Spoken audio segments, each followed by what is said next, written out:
Hi, I'm Rebecca Miller with Midwest Technical Institute, and I'm here today to present the MTI WQAD Score Standout of the Week to Zeb Rashid. Congratulations.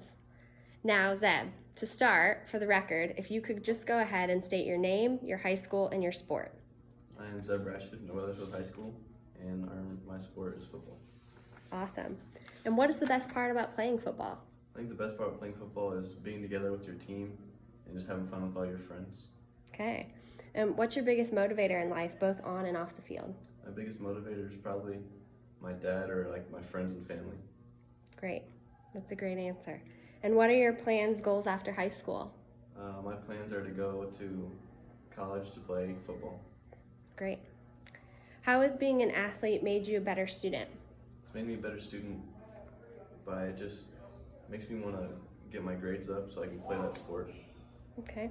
And how has it helped you grow as a person? It's helped me grow by my work ethic and just being a better person in general, like a student.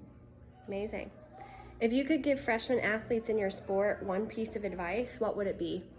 I think it would be just, even at practice, give 110% and always want to play and always want to be in the game and not just go like 50%, always give it your all. Yeah, that's a great piece of advice. Would you rather be a famous musician or a famous athlete? A famous athlete. Okay. Would you rather have to switch closets with your dad or only wear the clothes your grandma buys for you? Probably only the clothes my grandma buys. Nice. Why do you choose that one? My dad, he doesn't wear very bright clothes, and I'm a bright guy. Okay, nice. Well, thank you so much, Zeb. I really appreciate it, and congratulations again. Thank you.